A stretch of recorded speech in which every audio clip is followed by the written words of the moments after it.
Two wheeler एक common इंसान की सवारी। पता नहीं क्यों काफ़ी लोग अपने टू व्हीलर के इंश्योरेंस को रिन्यू नहीं कराते हैं। यही सोचते हैं कि कौन इंश्योरेंस कंपनी के चक्कर लगाएगा या एजेंट के पास जाएगा और इंश्योरेंस को रिन्यू कराएगा। और ऐसे ही लोगों का चालान भी काफ़ी कटता है। देखिए, मोटर व्हीकल एक्ट 1988 के अनुसार हर व्हीकल का एटलीस्ट थर्ड पार्टी इंश्योरेंस होना ही चाहिए।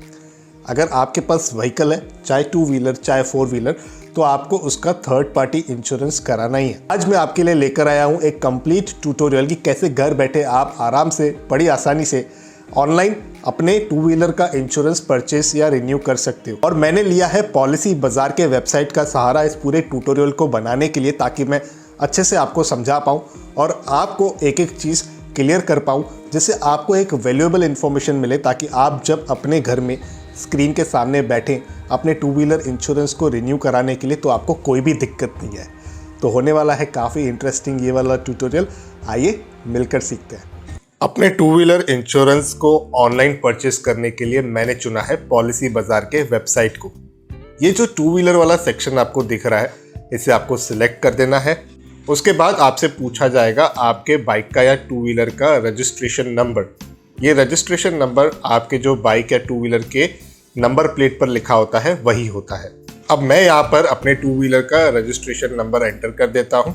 एंटर करने के बाद जो ये गेट कोड का आपको बटन दिख रहा है, इसे आपको क्लिक कर देना है। उसके बाद आपसे पूछा जाएगा कि आपका जो ये टू व्हीलर है वो कौन से मैन्युफैक्चरर का है। अब मेरे केस में ये होंडा का है, तो मैं उसे सिलेक्ट कर दूंगा। उसके बाद आपसे आपके टू व्हीलर के वेरिएंट की जानकारी पूछी जाएगी। यहाँ पर आपके टू व्हीलर की जो भी वेरिएंट है वो आपको सिलेक्ट कर देनी है। उसके बाद आपसे एक सवाल पूछा जाएगा कि आपकी जो एग्जिस्टिंग इंश्योरेंस पॉलिसी है, क्या वो एक्सपायर हो चुकी है या नहीं। अब इस सवाल का जवाब देने के लिए आपको मिलते हैं 4 अलग अलग ऑप्शंस। पहला ऑप्शन है नॉट एक्सपायर्ड, जिसका मतलब है आपकी जो एग्जिस्टिंग टू व्हीलर इंश्योरेंस है वो एक्सपायर नहीं हुई है। दूसरा ऑप्शन है एक्सपायर्ड विद इन 90 डेज, जिसका मतलब ये है कि आपके जो टू व्हीलर की इंश्योरेंस पॉलिसी है अभी वाली, वो एक्सपायर हुए 3 महीने से कम का समय हुआ है। तीसरा ऑप्शन है expired more than 90 days ago, जिसका मतलब ये है कि आपका जो टू व्हीलर है अभी, उसकी इंश्योरेंस पॉलिसी जो आपने कराई थी उसको एक्सपायर हुए 3 महीने से भी ज़्यादा का समय हो चुका है। चौथा ऑप्शन आपको मिलता है आई डोंट रिमेंबर, यानी कि आपको पता नहीं है कि आपके टू व्हीलर की जो इंश्योरेंस पॉलिसी है वो कभी एक्सपायर हुई है। अब मेरे केस में ये नॉट एक्सपायर्ड है, तो मैं उसे सिलेक्ट कर देता हूं। उसके बाद आपसे एक और सवाल पूछा जाएगा कि आपकी जो existing two wheeler insurance company है उसमें आपने किस प्रकार का कवरेज लिया हुआ है। जैसे कि 1 साल कॉम्प्रिहेंसिव या स्टैंडर्ड पॉलिसी थी आपकी जो एक्सपायर हुई है या होने वाली है, या तो वो केवल third party liability insurance policy थी, या तो वो 1 ईयर ओन डैमेज वाली पॉलिसी थी, या आपको इसके बारे में कोई जानकारी नहीं है, तो उसके लिए ऑप्शन है आई डोंट रिमेंबर। अब मेरे केस में ये ऑप्शन नंबर 1 है रिलीवेंट, तो मैं उसे सिलेक्ट कर दूंगा। और जैसे ही मैं उसे सिलेक्ट करूंगा उसके बाद आपको ये वाली स्क्रीन आ जाएगी। अब यहाँ पर आपको देखने के लिए मिलेंगे अलग अलग कंपनियों के प्रीमियम्स, और यही स्पेशलिटी है पॉलिसी बाजार की, क्योंकि ये ऑनलाइन पोर्टल है। बेसिकली यहाँ पर आपको 15 कंपनियों से ज़्यादा का ऑप्शन मिल जाता है, जिसमें से आप कंपेयर कर अपनी मन पसंदीदा इंश्योरेंस कंपनी से अपने टू व्हीलर का इंश्योरेंस रिन्यू कर सकते हो। अब क्योंकि कोई भी एजेंट यहाँ पर इन्वॉल्व नहीं होता है, उसी के वजह से यहाँ पर प्रीमियम के जो आपको रेट्स हैं वो कम देखने के लिए मिलेंगे जब भी आप ऑफलाइन मार्केट या एजेंट के प्रीमियम से इसे कंपेयर करोगे तो। अब क्योंकि आप ऑनलाइन खुद ही पॉलिसी ले रहे हो, तो कुछ इंपॉर्टेंट बातें हैं जिसके बारे में आपको अच्छी जानकारी होना बेहद ज़्यादा ज़रूरी है। जैसे कि आपके व्हीकल डिटेल्स, ये इन्फॉर्मेशन बिल्कुल करेक्ट होनी चाहिए, क्योंकि इसी इन्फॉर्मेशन के आधार पर आपकी जो पॉलिसी है वो इशू हो जाएगी। और जो ये प्रीमियम्स आप देख पा रहे हो वो भी ये जो डिटेल्स आपने फिल की हुई है, जो आपने प्रोवाइड की है, उसी के बेसिस पर आप ये प्रीमियम के रेट्स को देख पा रहे हो। दूसरी जो इम्पोर्टेंट इन्फॉर्मेशन है जिस पर आपको ध्यान देना है वो है IDV, इंश्योर डिक्लेयर वैल्यू। ये एक ऐसी वैल्यू होती है कि अगर आपकी गाड़ी चोरी हो जाती है, आग लग जाती है, तो उस केस में अगर आपका जो टोटल डैमेज है वो इंश्योरेंस कंपनी उतना ही आपको भर के देगी जितने की आपने IDV यहाँ पर शो की हुई है या सिलेक्ट कर रखी है। और आप यहाँ पर IDV का जो ये कॉलम है उसमें देख सकते हो कि किस प्रकार के जो प्रीमियम्स हैं वो IDV के अनुसार सेट किए गए हैं। क्योंकि अगर IDV कम होगी तो प्रीमियम कम बैठेगा, IDV ज़्यादा हो जाती है तो वहाँ पर प्रीमियम भी बढ़ के आपको देखने के लिए मिलेंगे। यहाँ पर जैसे कि यह आपके ऊपर डिपेंड करता है कि आपको IDV कम रखनी है या ज़्यादा रखनी है। अगली जो इम्पोर्टेंट इन्फॉर्मेशन आपको ध्यान में रखनी है वो है प्रीवियस एनसीबी यानी कि नो क्लेम बोनस।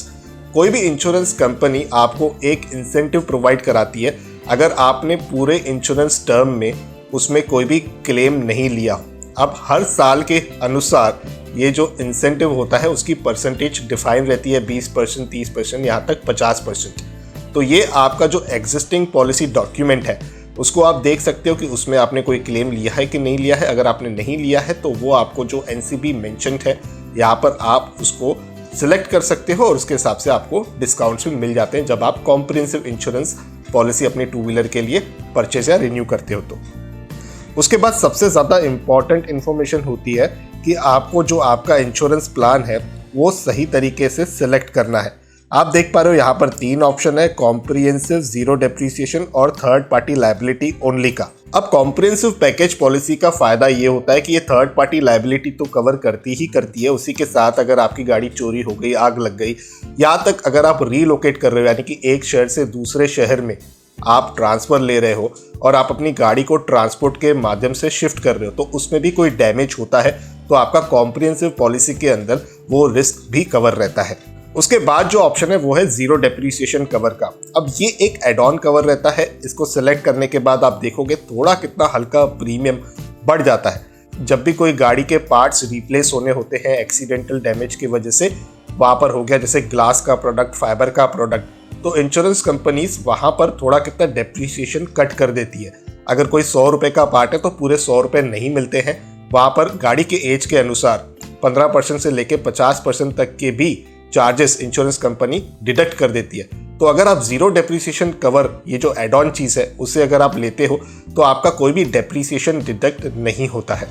उसके बाद है थर्ड पार्टी लायबिलिटी ओनली। देखिए रूल के अनुसार, जैसे मैंने आपको इंट्रो में भी बताया कि आपको थर्ड पार्टी इंश्योरेंस कंपलसरी कराना ही है अपने व्हीकल का। तो यहाँ पर आपका जो टू व्हीलर है, आपकी जो बाइक है, उसको थर्ड पार्टी इंश्योरेंस तो आपको मिनिमम कराना ही होता है। यहाँ पर होता यह है कि अगर आपके वजह से, आपके व्हीकल के वजह से किसी थर्ड पार्टी का डैमेज हो जाता है, उनकी प्रॉपर्टी का डैमेज हो जाता है, तो वहाँ पर इंश्योरेंस कंपनी की ये लायबिलिटी होती है उस क्लेम को सेटल करने की, ना कि आपकी।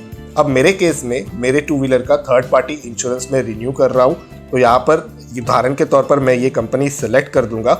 यहाँ पर ये मुझसे पूछेगा कि आपका क्या इस कंपनी से जो एग्जिस्टिंग इंश्योरेंस पॉलिसी है वो है या नहीं है। इस ऑप्शन को सिलेक्ट करने के बाद एक प्रपोजल वाली स्क्रीन आपको इस तरीके से देखने के लिए मिलेगी। यहाँ पर आपको अपनी बेसिक सी डिटेल्स फिल करनी पड़ती है, जैसे कि नाम, mobile number, email address, communication address, state और पिन कोड। उसके बाद आपको कंटिन्यू टू स्टेप 2 पर क्लिक कर देना है। जैसे ही आप क्लिक करोगे उसके बाद यहाँ पर जो सेकंड स्टेप है प्रपोजल का, वो स्क्रीन आपके सामने आ जाएगी, जहां पर आपसे पूछा जाएगा नॉमिनी का नेम, रिलेशनशिप और नॉमिनी की एज। आप नॉमिनी के रूप में अपने स्पाउस को, फादर को, ब्रदर को, चाइल्ड को, किसे भी रख सकते हो। उसकी इन्फॉर्मेशन आप जरूर फिल कीजिएगा यहाँ पर। उसके बाद आपको यहाँ पर कंटिन्यू टू स्टेप 3 पर क्लिक कर देना है। ये आपसे आपके गाड़ी की डिटेल्स पूछेगा। ये जो प्रपोजल का लास्ट स्टेप है, जैसे कि आपका रजिस्ट्रेशन नंबर हो गया गाड़ी का, टू व्हीलर का इंजन नंबर हो गया, चेसिस नंबर हो गया, रजिस्ट्रेशन डेट हो गई, ये सारी इंफॉर्मेशन आपको अपने आरसी बुक पर बड़ी आसानी से मिल जाएगी। उसके बाद आपको कंटिन्यू पर क्लिक कर देना है। फिर आपको ये समरी की स्क्रीन दिखाई देगी, जहां पर आपके पर्सनल डिटेल्स, व्हीकल और पॉलिसी डिटेल्स की जो जानकारी है वो दिखाई जाएगी। आपको यहाँ पर वेरीफाई करनी है सारी डिटेल्स। अगर कोई भी मिस्टेक है तो आप उसे एडिट कर सकते हो, और किस तरीके का आप इंश्योरेंस पॉलिसी ले रहे हो उसकी भी जानकारी यहाँ पर आपको दिखाई जाएगी। उसके बाद जस्ट आपको पे सिक्योरली पर क्लिक कर देना है। जैसे आप क्लिक करते हो एक पेमेंट गेटवे का पेज आ जाएगा। यहाँ पर आप डेबिट कार्ड के थ्रू, क्रेडिट कार्ड के थ्रू, नेट बैंकिंग, यूपीआई या किसी वॉलेट सर्विस के माध्यम से ये पेमेंट कर सकते हो और हाथों हाथ आपकी पॉलिसी रिन्यू या तो परचेस हो जाती है। इस बीच अगर आपको कोई भी दिक्कत होती है पॉलिसी चुनने में, तो आप पॉलिसी बाजार के ही वेबसाइट का जो ये चैट का फीचर है इसे यूज़ कर सकते हो। बेसिक सी जानकारी आपको देनी होती है और उसके बदले में जो ये इनके असिस्टेंट होते हैं वो आपको अच्छी अच्छी पॉलिसी सजेस्ट कर देते हैं, जिसमें से आप अपने मन पसंदीदा कंपनी की पॉलिसी को चूज़ कर सकते हो और बाय कर सकते हो। उसी के साथ पॉलिसी बाजार का एक अपना अलग से क्लेम असिस्टेंस डिपार्टमेंट है। तो क्लेम के समय आपको पूरी तरह से पॉलिसी बाजार से एक अच्छा असिस्टेंस मिल जाता है, गाइडेंस मिल जाता है, ताकि आपको कोई भी दिक्कत का सामना ना करना पड़े। वैसे तो पॉलिसी बाजार एक बहुत ही पॉपुलर वेबसाइट है, फिर भी आपके सहायता के लिए मैं इसकी जो लिंक है वो नीचे डिस्क्रिप्शन में दे दूंगा, ताकि अगर आपको अपनी टू व्हीलर का इंश्योरेंस रिन्यू करना है या परचेस करना है तो आप लिंक के माध्यम से बड़ी आसानी से कोड्स को कंपेयर करने के बाद अपने टू व्हीलर का इंश्योरेंस रिन्यू या परचेस ऑनलाइन घर बैठे कर सकते हैं। तो आशा करता हूं कि आपको ये ट्यूटोरियल पसंद आया होगा। अगर आपको पसंद आया तो वीडियो को लाइक कर ज़रूर मुझे सिग्नल दीजिएगा। अगर आपको लगता है इस ट्यूटोरियल से किसी और का भी फ़ायदा हो सकता है तो आप ज़रूर इस वीडियो को उनके साथ शेयर कीजिएगा। इस वीडियो में बस इतना ही। इसी तरह के फाइनेंशियल टॉपिक सिंप्लीफाई करता हूँ मेरे इस यूट्यूब चैनल संडे निवेश पर। तो अगर आप चैनल पर पहली बार आ रहे हो तो सब्सक्राइब ज़रूर कर दीजिएगा, ताकि हम और आप मिल सके एक और इंटरेस्टिंग टॉपिक के साथ किसी और दूसरे वीडियो में। अपने हेल्थ का और अपने वेल्थ का ज़रूर अच्छे से ख्याल रखिएगा।